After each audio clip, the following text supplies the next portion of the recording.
नमस्कार, STV news देख रहे हैं आप। आज की प्रमुख खबरों के साथ मैं हूं नफीस अंजुम। आइए नजर डालते हैं सबसे पहले सुर्खियों पर।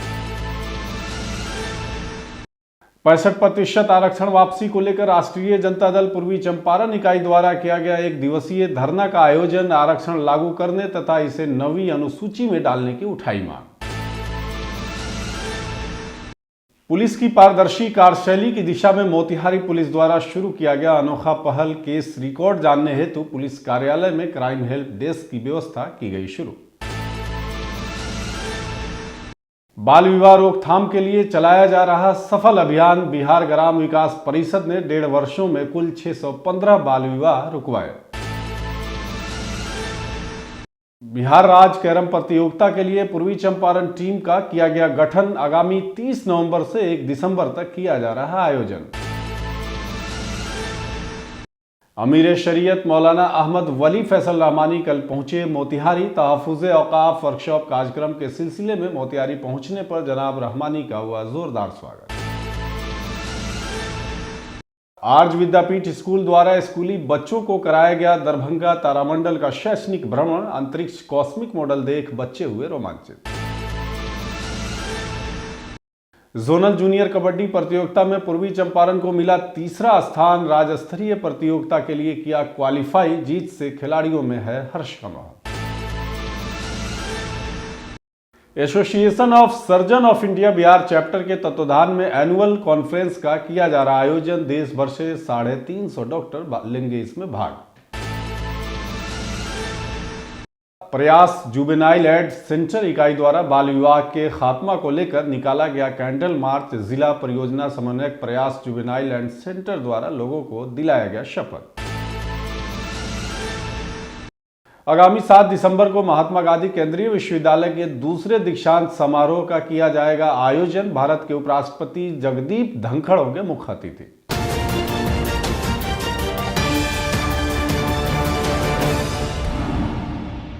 राष्ट्रीय जनता दल मोतिहारी इकाई द्वारा अनुसूचित जाति, जनजाति, अति पिछड़ा और पिछड़ा को दिए गए 65% आरक्षण को लागू करने के लिए मोतिहारी के कचहरी चौक पर राष्ट्रीय जनता दल के द्वारा एक दिवसीय धरना का आयोजन किया गया। इस दौरान धरना पर बैठे कार्यकर्ताओं ने मोदी सरकार और नीतीश सरकार के खिलाफ जमकर नारेबाजी की।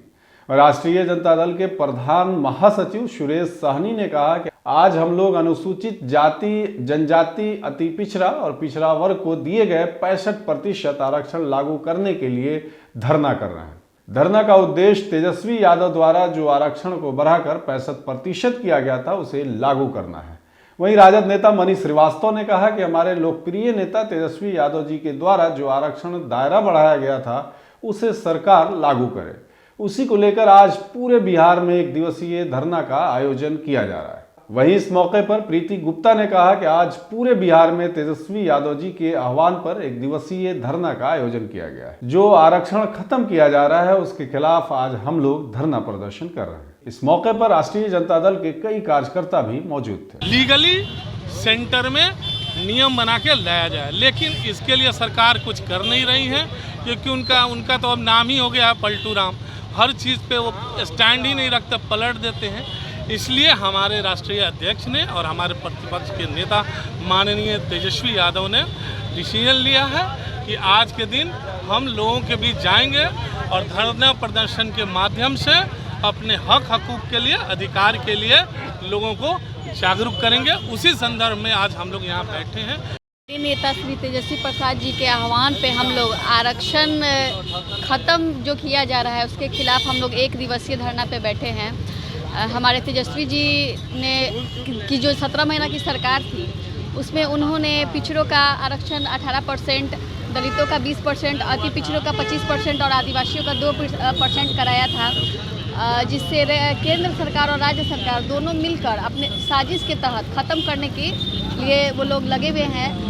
मामला सुप्रीम कोर्ट तक भी चल रहा है, लेकिन जो मामला सुप्रीम कोर्ट में लटक रहा है हम लोग उसके लिए भी लड़ेंगे और अपने पक्ष में ये बात करेंगे। हमारे राष्ट्रीय अध्यक्ष लालू यादव जी का आह्वान है और बिहार के लोकप्रिय भावी मुख्यमंत्री के रूप में पूर्व मुख्यमंत्री आदरणीय तेजस्वी जी का आह्वान है कि जो आरक्षण लागू उन लोगों के द्वारा की जा रही है उसे भारत सरकार, बिहार सरकार मान्यता दे और 65% आरक्षण लागू करे। उसी को लेकर आज पूरे बिहार में एक दिवसीय धरना हुआ। उसी कार्यक्रम के तहत हमारे यहाँ भी मोतिहारी के कचहरी चौक पे धरना का आयोजन किया गया है कि ताकि आरक्षण मिले तो गरीब जो लोग भी हैं उनको उनके अधिकार, उनकी हक मिले। उसके लिए हमारे नेता आदरणीय तेजस्वी जी सदन में भी लड़ रहे हैं और हम लोग सड़क पर भी लड़ रहे हैं।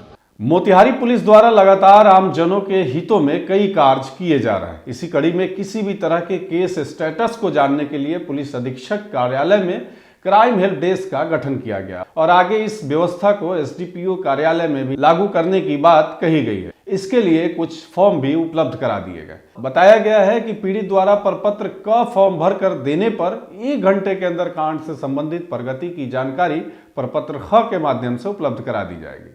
मोतिहारी पुलिस के हेल्पलाइन नंबर पर प्राथमिकी में दर्ज मोबाइल नंबर से व्हाट्सएप करने पर भी पीड़ितों को प्रपत्र क के साथ अपना पहचान पत्र व्हाट्सएप करना होगा और प्रपत्र ख के माध्यम से 24 घंटों के अंदर आवश्यक जानकारी उन्हें भेज दी जाएगी। वहीं एसपी स्वर्ण प्रभात ने बताया कि आम लोगों को अपने केस से संबंधित जानकारी सही नहीं मिलने के कारण उन्हें थाने से सर्किल इंस्पेक्टर और डीएसपी से एसपी कार्यालय तक की भाग दौड़ करना पड़ता था। अब इसे खत्म करने की दिशा में पहल की गई है ताकि आम जनों को केस संबंधी जानकारी आसानी से प्राप्त हो सके। अब इसके लिए पुलिस कार्यालय में ही क्राइम हेल्प डेस्क बनाया गया, जहां आप अपने केस स्टेटस के बारे में जानकारी ले सकते हैं। आगे इस संबंध में क्या कुछ कह रहे हैं पुलिस कप्तान स्वर्ण प्रभात, सुनिए। बीएनएसएस जो नया आपराधिक कानून आया है उसमें धारा 193(3)(2) के तहत जितने भी कांड के वादी होते हैं, जो पीड़ित होते हैं, उनको कांड के अनुसंधान की स्थिति और प्रगति के बारे में पुलिस को जानकारी देनी है। और इसी के तहत जो है अमल करते हुए हम लोगों ने जो भी वादी और पीड़ित हैं उनको कांड की अद्यतन स्थिति और कांड की जो प्रगति है उसको उपलब्ध कराने के लिए निम्नांकित 3 तरह की व्यवस्था की शुरुआत की गई है। इसमें जो पहला है कि जो भी वादी हैं, जो पीड़ित हैं, वो अपने कांड के अनुसंधानकर्ता से प्रपत्र क को भरते हुए संपर्क करें और अनुसंधानकर्ता को निर्देश दिया गया है कि प्रपत्र ख में जो भी संबंधित जानकारी है कांड से संबंधित, अनुसंधान से संबंधित, उसको उपलब्ध कराएंगे। जो दूसरा तरीका है, इसके लिए पुलिस अधीक्षक कार्यालय में क्राइम हेल्प डेस्क का गठन किया गया है और इस हेल्प डेस्क पर भी जो वादी हैं, जो सूचक हैं, जो पीड़ित हैं, वो प्रपत्र क को भर कर दें और उनको 1 घंटे के अंदर जो है हम लोग प्रपत्र ख में आवश्यक जानकारी जो है वो लिखित रूप से उपलब्ध करा देंगे। और जो तीसरा तरीका है, वैसे लोग जो पुलिस अधीक्षक के कार्यालय में नहीं आने में असमर्थ हैं या अनुसंधानकर्ता के पास जाने में असमर्थ हैं, वो online Motihari police helpline number 94 702 48 818 पर प्राथमिकी में दर्ज मोबाइल नंबर से व्हाट्सएप करें और अपने पहचान पत्र के साथ प्रपत्र क को व्हाट्सएप करें और प्रपत्र ख के माध्यम से हम लोग 24 घंटे में व्हाट्सएप के माध्यम से ही उनको जो है जानकारी उपलब्ध करा देंगे। इसमें 2 चीज़ ध्यान देने वाली चीज़ है कि मोतिहारी पुलिस हेल्पलाइन नंबर पर जो जानकारी उपलब्ध कराई जाएगी वो प्राथमिकी में जो दर्ज मोबाइल नंबर है उसी पर उपलब्ध कराई जाएगी, जो वादी और पीड़ित का मोबाइल नंबर है जो प्राथमिकी में अंकित है। और इसमें एक और चीज़ है कि संबंधित जितने भी अनुसंधान करता है जिले के, उनको ये निर्देश दिया गया है कि जो भी उनके वादी हैं, कांड के जो वादी हैं, पीड़ित हैं, 7 दिनों के अंदर जो है उनको खुद कॉल करके उनको सारी जानकारी दे दें, सारी जानकारी उपलब्ध करा दें कि आपके केस का जो ये स्टेटस है। और किसी अनुसंधानकर्ता के द्वारा अगर ऐसा नहीं किया जाता है, वादी के द्वारा अनुसंधान की प्रगति पूछे जाने पर अगर उन प्रगति नहीं बताई जाती, स्थिति नहीं बताई जाती है, तो इसकी शिकायत भी वो मोतिहारी पुलिस हेल्पलाइन नंबर पर दर्ज करा सकते हैं। उसका उचित समाधान जल्द से जल्द किया जाएगा। देखिए, नया जो आपराधिक कानून आया है, भारतीय नागरिक सुरक्षा संहिता, उसकी धारा 193(3)(2) में ये वादी और पीड़ित को अधिकार दिया गया है या कानूनी अधिकार दिया गया है कि उनको उनके अनुसंधान की प्रगति और स्थिति के बारे में पुलिस बताए। और इसी कानूनी अधिकार को हम लोग इम्प्लीमेंट करने के लिए ये सारी व्यवस्था लागू किए हैं ताकि जो भी कांड के वादी हैं, जो पीड़ित हैं और जो सूचक हैं, उनको दर बदर भटकना नहीं पड़े और एफआईआर होने के बाद उनके कांड में क्या हुआ है, उसकी क्या स्थिति है, क्या प्रगति है, चार्जशीट हो गया है तो चार्जशीट का नंबर क्या है, कितने लोग गिरफ्तार हुए हैं, कितनों की गिरफ्तारी नहीं हुई है और कितने का नाम जांच में है या किस कारण से अनुसंधान लंबित है, ये सारी जानकारी जो है उनको हम लिखित रूप से मुहैया कराएंगे। शिवहर जिले में पिछले 1.5 सालों में 615 बाल विवाह रोकने वाले गैर सरकारी संगठन बिहार ग्राम विकास परिषद के जिला महामंत्री रामचंद्र राय ने प्रेस वार्ता कर कहा है कि शिवहर जिले में बाल विवाह को रोकने को लेकर एक अभियान चलाया जा रहा है। उन्होंने बताया कि बाल विवाह मुक्त भारत के अभियान को सफल बनाने को लेकर सरकार भी सहयोग कर रही है। वहीं एक जागरूकता रैली के माध्यम से विवाह पीड़ितों, सरकारी अफसर, पंचायत प्रतिनिधि एवं शिक्षक सहित बड़ी संख्या में बाल विवाह के खिलाफ अभियान चलाया जा रहा है। जिला महामंत्री रामचंद्र राय ने बताया कि बाल विवाह के कई दुष्प्रभाव हैं। इससे लड़का एवं लड़की कमजोर हो जाती है, जच्चा बच्चा का स्वास्थ्य भी खराब रहता है। बिहार ग्राम विकास परिषद बाल अधिकारों के संरक्षण के लिए काम कर रही है। बिहार ग्राम विकास परिषद के जिला समन्वयक अनिल कुमार, प्रखंड समन्वयक पिपराही के कोमल कुमारी ने प्रेस वार्ता के दौरान कहा कि भारत सरकार के बाल विवाह मुक्त भारत के आह्वान के समर्थन में गैर सरकारी संगठन बिहार ग्राम विकास परिषद ने शिवहर जिले में बाल विवाह के खिलाफ 44 विद्यालयों में जागरूकता अभियान चलाया जा रहा है। गैर सरकारी संगठन बिहार ग्राम विकास परिषद के महामंत्री डॉक्टर रामचंद्र राय ने कहा कि अभियान हमारे विकसित भारत के सपने को पूरा करने की दिशा में एक निर्णायक कदम है। देश के बच्चियों को शिक्षित, सशक्त और आत्मनिर्भर बनाने को लेकर यह कार्य किया जा रहा है। बाल विवाह मुक्त भारत अभियान का मुख्य उद्देश्य यही है कि गांव ग्रामीणों में जो 18 साल से कम उम्र के बच्चियों का और 21 साल से कम उम्र के बच्चे का शादी हो जाता है, वो बाल विवाह कहलाता है। जो हम लोगों का अभियान के तरफ से ये है कि ये बाल विवाह नहीं हो, क्योंकि बाल विवाह होने से परिवार का जो आर्थिक स्थिति, सामाजिक स्थिति और शारीरिक स्थिति, ये सब चीज नाजुक हो जाता है। केंद्र सरकार ने बिहार सरकार को निर्गत किया पत्र और बिहार सरकार अपने सभी 38 जिला में सभी पदाधिकारी को, डीएम को लिखा गया है कि वहां अपने स्तर से आप लोग यह बाल विवाह मुक्त भारत अभियान चलाएं और जो ऑर्गेनाइजेशन आपके नज़दीक में आता है और जो चाहता है मदद करें, इसमें सभी लोगों से मदद लिया जाए और इसको अभियान को ज्यादा से ज्यादा ग्रामीणों तक पहुंचाया जाए। बिहार राज्य कैरम प्रतियोगिता का आयोजन आगामी 30 नवंबर से पटना में होने जा रहा है, जो 1 दिसंबर तक चलेगा। प्रतियोगिता में भाग लेने के लिए पूर्वी चंपारण जिले के टीम का भी गठन कर दिया गया है, जिसमें टीम के मैनेजर मोहम्मद जलील, कोच मोहम्मद मुबशिर और मोहम्मद रफ़ी एवं टीम के कप्तान की जिम्मेदारी मोहम्मद ताजुद्दीन को दी गई है। गौरतलब है कि कप्तान ताजुद्दीन बंजरिया प्रखंड के स्नातक शिक्षक भी हैं। वहीं टीम के अन्य खिलाड़ी के रूप में मोहम्मद मुबशिर, इरफान गनी, अरशद अली जीसान, मोहम्मद ताजुद्दीन, अनुराग, गजानंद कुमार, गोलू कुमार, मोहम्मद इंजमाम तथा मुजाहिर अंतिम रूप से चयनित किए गए। अमीर शरीयत हजरत मौलाना अहमद वली फैसल रहमानी कल मोतिहारी पहुंचे। तहफ़्फ़ुज़े औक़ाफ़ वर्कशॉप कार्यक्रम के सिलसिले में मोतिहारी पहुंचे जनाब रहमानी का जोरदार स्वागत किया गया। शहर के बरियारपुर स्थित रहमानिया हॉस्पिटल कैंपस के अल्लामा इकबाल कॉन्फ्रेंस हॉल में जिले भर से बड़ी संख्या में आए उलमा कराम और दानिश्वर लोगों को उन्होंने संबोधित किया। मौके पर उन्होंने एक प्रेजेंटेशन के जरिए वक्फ संशोधन बिल की खामियों को बारीकी से लोगों को अवगत भी कराया। प्रेजेंटेशन के जरिए उन्होंने हर एक पॉइंट पर विस्तार से चर्चा की और बताया कि वक्फ बिल के पास होने के बाद इसके दूरगामी परिणाम क्या होंगे। मौके पर उन्होंने कहा कि यह बिल पूरी तरह से असंवैधानिक है और जो भी संशोधन का प्रस्ताव लाया गया है उसका मकसद मुस्लिम समाज को बड़ी परेशानी में डालना है। सरकार मुसलमानों के फंडामेंटल राइट्स को भी ख़त्म करना चाहती है, जिसे बर्दाश्त नहीं किया जा सकता। अभी हुकूमत वक्फ अमेंडमेंट बिल 2024 लेकर के आई है।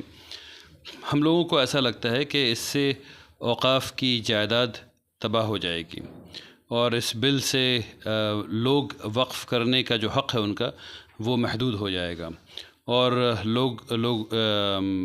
और जो वक्फ़ की इस्लामी फाउंडेशन है वो कमज़ोर पड़ जाएगी।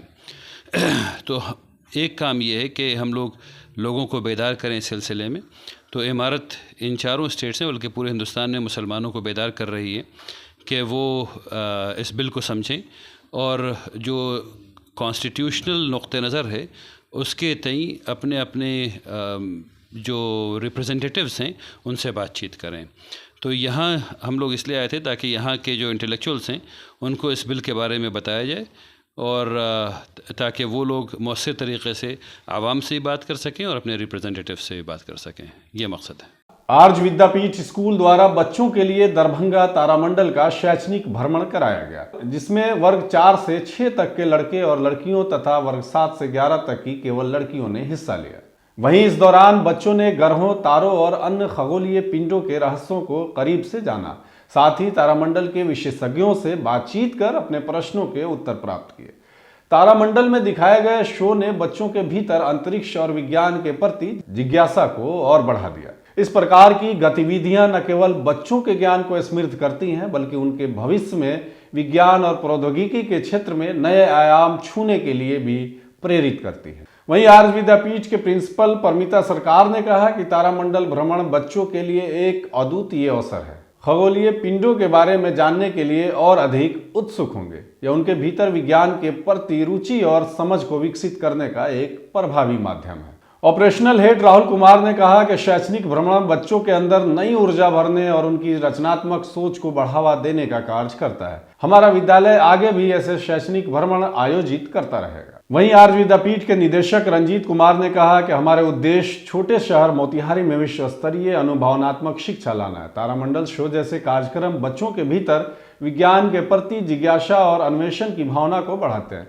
यह हमारे बच्चों को भविष्य में वैज्ञानिक सोच और अन्वेषण की दिशा में पहला कदम उठाने के लिए प्रेरित करते हैं।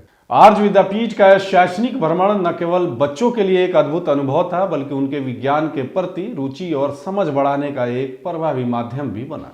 पूर्वी चंपारण जिले की जूनियर कबड्डी टीम ने मधुबनी में आयोजित हुए जोनल जूनियर कबड्डी प्रतियोगिता में तीसरा स्थान प्राप्त किया है। जोनल प्रतियोगिता में पूर्वी चंपारण, पश्चिमी चंपारण, शिवहर, सीतामढ़ी, दरभंगा और मधुबनी की टीमें भाग ली थी, जिसमें पूर्वी चंपारण ने तीसरा स्थान प्राप्त कर बिहार राज्य कबड्डी संघ द्वारा आयोजित 50वीं गोल्डन जुबली जूनियर कबड्डी प्रतियोगिता, जो जमालपुर में 2 से 4 दिसंबर तक आयोजित किया जाना है, उसके लिए क्वालिफाई कर लिया है। राज्य स्तरीय प्रतियोगिता में क्वालिफाई करने पर चंपारण में हर्ष का माहौल है। टीम के वापस आने पर बुधवार को स्थानीय खेल भवन में अमन, राजा, नितेश, अब्दुल्ला आदि खिलाड़ियों का भव्य स्वागत सह अभिनंदन मोमेंटो और पुष्प गुच्छ देकर किया गया। वहीं मौके पर प्रोफेसर डॉक्टर कर्मात्मा पांडे, पंडित चंद्रकिशोर मिश्र, मोहम्मद मुबशिर आदि कई गणमान्य लोग मौजूद थे। एक्चुअली मधुबनी में जूनियर कबड्डी प्रतियोगिता हुआ था जोनल 26 नवंबर को। उसमें पूर्वी चंपारण की टीम तृतीय पोजीशन हासिल की है और वो 50वीं गोल्डन जूनियर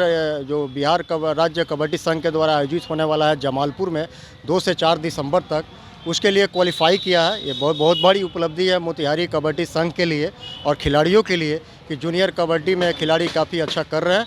इससे हम लोग को काफ़ी खुशी हुई। खेल में कितनी टीम भाग लिया? खेल में पूर्वी चंपारण, पश्चिमी चंपारण, मधुबनी, शिवहर, दरभंगा, सीतामढ़ी की जिले की टीम भाग ली थी। उसमें पूर्वी चंपारण अपना तीसरा पोजीशन हासिल किया। टीम कहाँ खेलेगी? आगे जमालपुर में खेलेगी। 2 से 4 दिसंबर तक जमालपुर में 50वीं गोल्डन जूनियर बिहार राज्य कबड्डी प्रतियोगिता होना है, जो बिहार राज्य कबड्डी संघ के द्वारा आयोजित है। उसके लिए क्वालिफाई की। मोतिहारी में association of surgeon of India Bihar chapter के द्वारा बेसिकॉन 2024 के नाम से 43वां एनुअल कॉन्फ्रेंस का आयोजन किया जा रहा है, जिसको लेकर आज मोतिहारी के रहमानिया मेडिकल सेंटर में बेसिकॉन 2024 के अध्यक्ष डॉक्टर आशुतोष सरन और को अध्यक्ष डॉक्टर तबरेज अजीज द्वारा संयुक्त रूप से प्रेस कॉन्फ्रेंस का आयोजन किया गया।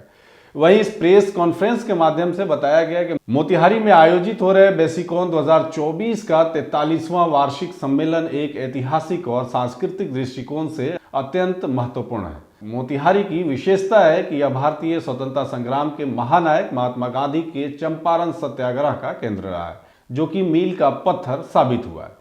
ठीक उसी प्रकार 43वीं बेसिकॉन 2024, जिसका आयोजन बिहार के मोतिहारी में होना है, चिकित्सा के क्षेत्र में मील का पत्थर साबित होगा। इस सम्मेलन का उद्देश्य सर्जनों के लिए एक ऐसा मंच प्रदान करना है जहां वे नवीनतम चिकित्सा पद्धतियों और शोध पर चर्चा कर सकें।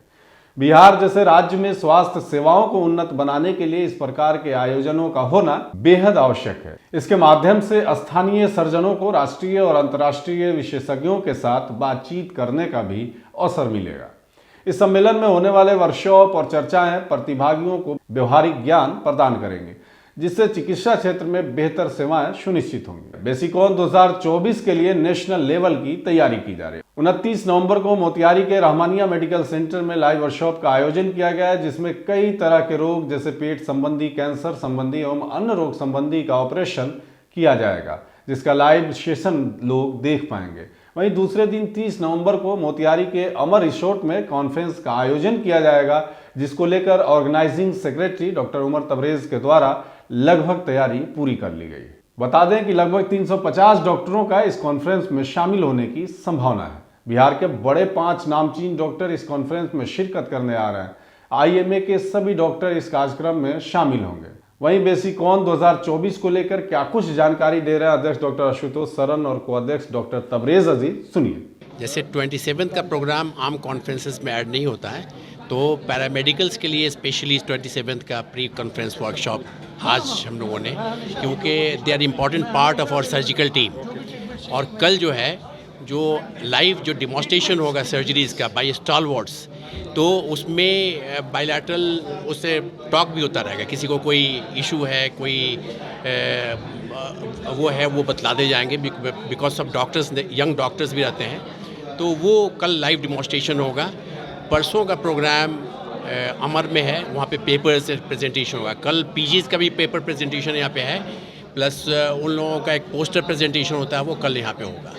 तो जी यहाँ जाहिर है कि सर्जरी करना है तो बहुत पहले से उसको वर्कअप करना होता है, उसके कार्डियक स्टेटस को देखना होता है, एनास्थेटिक उसके हिसाब से ठीक है कि नहीं है, तो वो सब वर्कअप हो गया है। एंड वो हम लोगों ने प्लान कर लिया है कि कैसे वो करेंगे। 3 OTs चलेंगे simultaneously and there be live demonstration and this will be transmitted. Bihar state का ये एनुअल कॉन्फ्रेंस है। ये पूरे वर्ष में केवल एक जगह होता है और एक ही होता है। क्या होगा इसमें इसके 3 पार्ट होते हैं। एक तो पार्ट होता है जिसको प्री कॉन्फ्रेंस वर्कशॉप बोलते हैं, इसलिए कि इसमें ऑपरेशन होता है। उसी तरह से फिजिशियन लोग का कॉन्फ्रेंस होता है, वो बिहार स्टेट का, उसको बैपिकॉन बोलते हैं, तो उसमें भी वर्कशॉप होता है, लेकिन उस वर्कशॉप में ऑपरेशन नहीं किया जाता है। सांस की कैसे चलाया जाए, रुका हुआ सांस कैसे चलाया जाए, सांस की प्रैक्टिस कैसे की जाए, स्पायरोमेट्री कैसे किया जाए, ये सब चीज़, एंडोस्कोपी कैसे किया जाए, ये सब दिखाया जाता है। वहीं organising secretary doctor Umar Tabrez ने क्या कुछ कहा है, आइए सुनते हैं। बेसिकॉन के बारे में बताना चाहेंगे। बेसिकॉन का 43rd मतलब 43वां कॉन्फ्रेंस हो रहा है, जो कि मोतिहारी में पहली बार हो रहा है। बेसिकॉन जो है एक तरह का स्टेट कॉन्फ्रेंस होता है, जो ASI association of surgeons of India की तरफ से होता है, तो वो होता है। उसमें 2-3 चीज़ें होती है। एक, इसमें लोगों से सीखने का, जो बड़े बड़े सर्जन्स हैं उनका मौका मिलता है। अराउंड 10-12 सर्जन्स हैं जो बिहार से, आउट ऑफ बिहार से सब कोई ऑपरेट करते हैं, जो बड़े बड़े सर्जन्स हैं, चीज़ें अपना केस दिखाते हैं। वहाँ पे कुछ भी रहेगा लाइव ऑपरेटिव वर्कशॉप में, तो आप उनसे उसी टाइम डिस्कस कर सकते हैं कि क्या चीज़ हम लोग कहाँ हंस रहे हैं, कहाँ जा रहे हैं, क्या है, यहाँ कैसे करना है, ताकि कुछ नया टेक्निक हो तो वो पता चले। उसके साथ साथ आपका इसके अलावा मेन कॉन्फ्रेंस होता है, जो कौन क्या नया नया चीज़ें कर रहा है या क्या करना चाहता है या क्या कुछ नया लाना चाहता है। जैसे अंकल ने, डॉक्टर आशुतोष अंकल ने बताया कि AI के ऊपर इस बार चल रहा है। साथ में एक और इस बार का इम्पोर्टेंट टॉपिक है बेरियाट्रिक सर्जरी, मोटापे की सर्जरी, ये भी इस बार आ रही है।